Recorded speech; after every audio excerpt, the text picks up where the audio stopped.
नमस्कार, तुम्हा सर्वांचं माझ्या चॅनलमध्ये स्वागत आहे. चला तर बघूया आज मी काय दाखवणार आहे तुम्हाला. आज मी रांगोळी काढणार आहे. आता आपलं जे झेंडावंदन होणार आहे 26 जानेवारी निमित्त, रिपब्लिक डे, या निमित्ताने मी रांगोळी काढून दाखवणार आहे तुम्हाला. रिपब्लिक डेसाठी ही माझी पहिलीच रांगोळी आहे. काढताना देखील मला भरपूर असं अभिमान वाटत आहे. आपल्या सर्वांना माहिती आहेत आपल्या तिरंग्याचे रंग कुठले आहेत. तर वरती केशरी, मध्ये पांढरा, खाली हिरवा रंग आणि मध्यभागी अशोक चक्र निळ्या रंगाचं. तर अशा प्रकारची रांगोळी मी तुम्हाला काढून दाखवणार आहे. तर तुम्ही व्हिडिओ पूर्णपणे पहा. बनल्याच्या नंतर माझी रांगोळी खूप सुंदर वाटेल तुम्हाला. आवडल्यास माझ्या चॅनलला सबस्क्राईब करा, या व्हिडिओला लाईक करा आणि जर तुम्हाला काही सांगायचं असेल तर तुम्ही तुमच्या भावना या व्हिडिओ खाली जो कॉमेंट बॉक्स असतो तर तिथे तुम्ही बोलून मला सांगू शकता तुमच्या भावना. अशा प्रकारे सगळ्यात अगोदर वरती केशरी रंगाने मी रंग भरून घेतलेला आहे.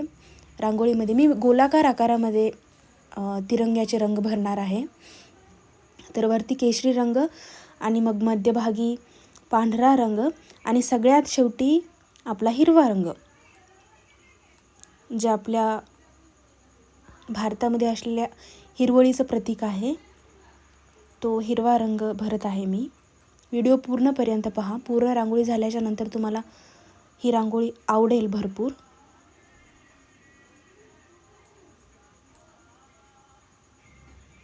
मध्यभागी मी अशोक चक्र काढत आहे आणि त्यामध्ये त्याच्या रेखा काढत आहे.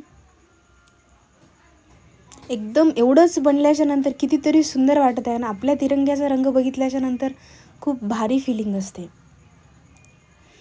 बघू शकता एवढीच झालेली आहे रांगोळी, पण खूप सुंदर दिसत आहे ती. तिरंगा एकदा काढून झाला की मग तो डोळ्याला शोभूनच दिसतो नेहमी. सगळ्यांनाच आवडणारी अशी रांगोळी आहे ही. तिरंगा म्हणल्याच्या नंतर विषयच नाही, हो की नाही. तर मी त्याला एक छोटीशी डिझाईन द्यावी म्हणून अशा दोन्ही बाजूने, आजूबाजूने आणि खालच्या साईडने असे गोलाकार डॉट्स काढलेले आहेत. आणि त्यामध्ये हिरव्यामध्येच पण गडद असा मोरपंखी शेडमध्ये रंग भरलेला आहे थोडासा. आणि मग आकाशी कलर, आपल्या आकाशाचा जो कलर असतो त्या रंगाने पण मी असे डॉट्स काढत आहे. बघू शकता तुम्ही.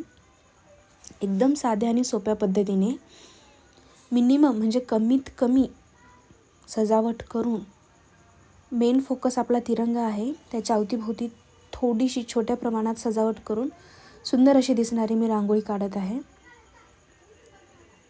मी आशा करते तुम्हा सर्वांना माझी रांगोळी आवडली असेल आणि तुम्ही आवडल्यावर ह्या रांगोळीला लाईक द्याल. आपला तिरंगा आहे, आवडणारच सगळ्यांना. हे बघा, मी आकाशातले पक्षी एक छोट्याशा रूपामध्ये दाखवण्याचा प्रयत्न केले. पक्ष्यांचा जो थवा असतो उडणारा, जास्त काही त्याला असा मोठा काढलेला नाही आहे मी, छोटासाच काढले. त्यानंतर मी ही माझी रांगोळी तुम्हाला वेगवेगळ्या अँगलने दाखवण्याचा प्रयत्न करत आहे कॅमेऱ्याच्या. बघू शकता तुम्ही कुठल्या अँगलने रांगोळी कशी वाटेल किंवा मग आपला तिरंगा कसा वाटेल. ही माझी रांगोळी काढून झालेली आहे, तुम्ही पाहू शकता. आवडल्यास चॅनलला सबस्क्राईब करा, व्हिडिओला लाईक करा आणि तुमच्या भावना आवर्जून कमेंट बॉक्समध्ये सांगा. चला तर मग पुन्हा भेटूया पुढच्या व्हिडिओमध्ये.